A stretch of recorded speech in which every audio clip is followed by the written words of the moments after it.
Hey, what's up guys? Welcome back to DG Capital. Cerb has been extended by a month, the government has changed EI, and they're introducing 3 new measures to help Canadians recover from our economic crisis. So stay tuned for the full video to learn what the government has in store for you. So let's get started.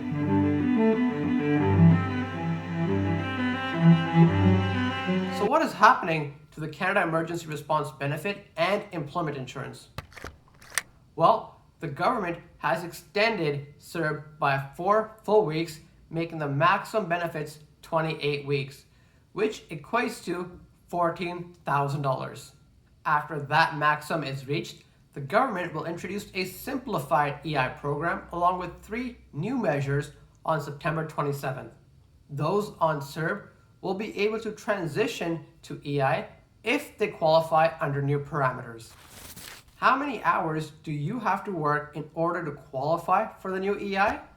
Canadians will qualify for EI after working as few as 120 insurable hours, which equates to 3.5 weeks, and those hours must be worked in the last 52 weeks.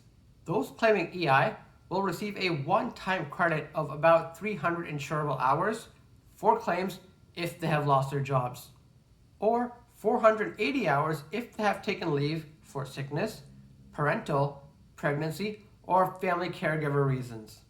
The reason these credit hours are being awarded is because normally you would have to accumulate 420 to 700 hours in order to qualify for EI during the qualifying period. Those credits will be available for 1 year, retroactive to March 15th, for those who wanted to switch from Cerb to EI benefits for maternity, parental, family caregiver, or work sharing benefits, but they couldn't because they did not meet the hour requirements. How much money will people receive under these new EI measures? New EI claimants will receive at least $400 per week or $240 per week for extended parental benefits. If this is higher than their benefits would be otherwise. Prior to the introduction of these new EI measures, previous EI claimants would receive 55% of their average weekly earnings, up to a maximum of $573 per week in 2020. Let's take a look at this example provided by the government to help explain these new EI measures. Mariam lives outside of Montreal and usually works in seasonal employment from mid-June to mid-September and is usually able to establish an EI claim based on about 900 hours of work. As a result of the pandemic, her hours have been cut, and she has only accumulated 200 hours of work at the time of her layoff. In this scenario, Mariam does not have the hours normally required for regular EI benefits. So what could Mariam qualify for? As a result of the new EI measures, Mariam has more than the minimum 120 hours of work and can qualify for at least 26 weeks of EI regular benefits at a minimum amount of $400 per week. What is happening to the EI premium rate? The EI premium rate is being frozen for 2 years at $1.58 for every $100 in insurable earnings for employees and $2.21 for every $100 of insurable earnings for employers. What if I'm self-employed or don't qualify for EI? The first of the new measures being introduced by the Government of Canada is called the Canada Recovery Benefit. This benefit is available for workers who are self-employed or those who are not EI eligible and still need income support because their work has not returned to normal because of COVID-19. This benefit will provide $400 per week for 26 weeks while the claimants continue to look for work. The benefit will be available to residents in Canada who are at least 15 years old and have a valid SIN number, have stopped working because of the COVID-19 pandemic, but are available and continue to look for work, are not eligible for employment insurance, had employment or self-employment income of at least $5,000 in either 2019 or 2020, and have not quit their job voluntarily. Workers would apply after every 2-week period for which they are seeking income support and attest to the fact that they continue to meet those requirements. The benefit is taxable. If you don't know what taxable benefit means, check out my last video on Cerb, in which I walk you through what is taxable and how to calculate the amount you'll have to pay back in taxes. This new benefit does allow you to earn income from employment or self-employment, but you do need to pay back 50 cents for every dollar earned above an annual net income of $38,000 through your income tax return up to the maximum amount of the benefit received.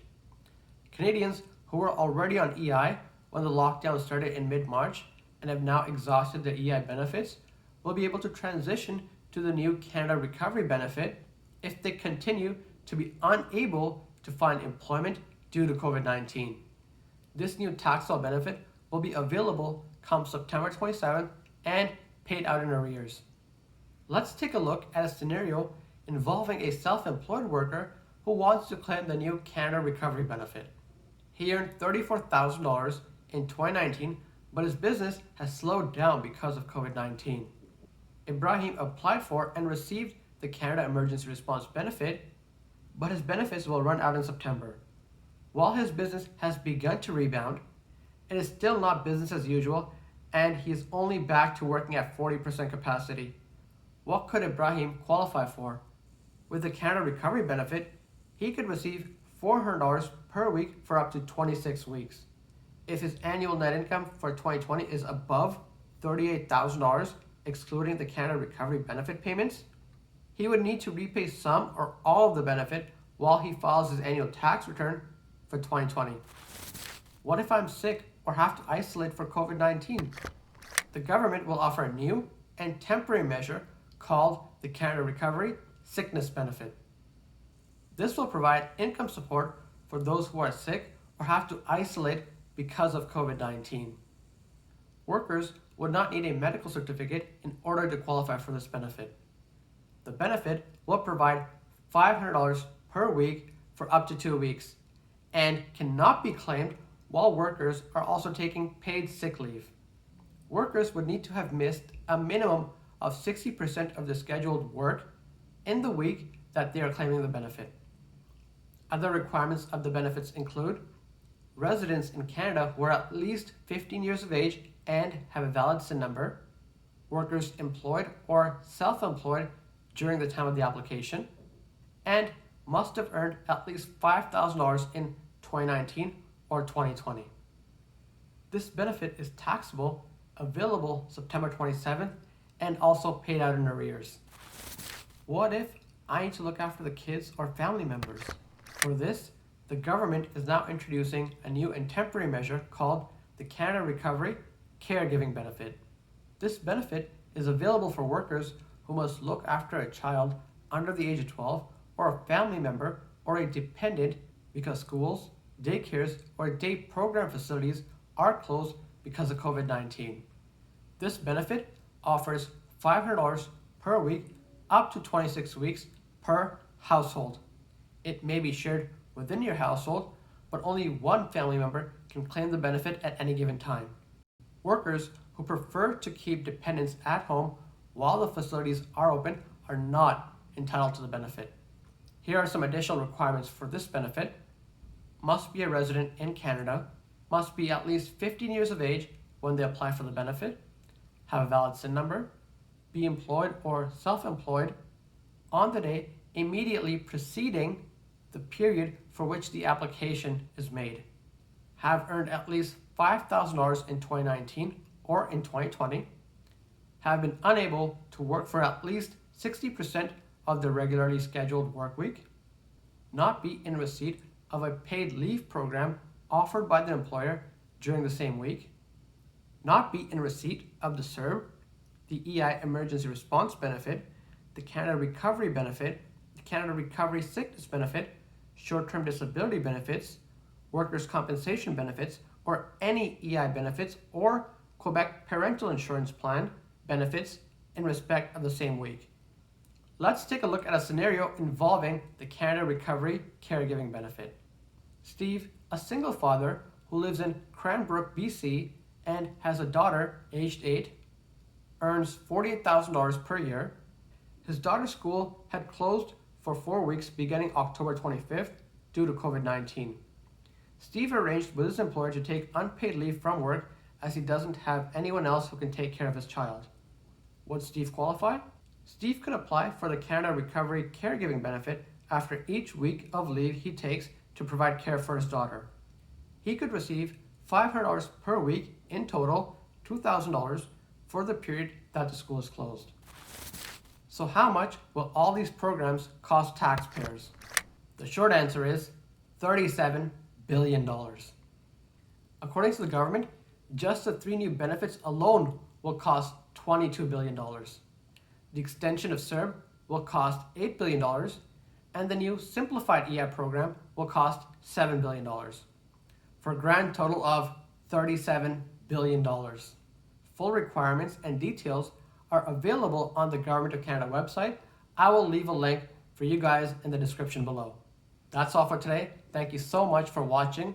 Please hit that like and subscribe button, and let me know your thoughts on the new government programs in the comments below. Finally, please share this video to help support the channel, and I'll catch you guys in the next one.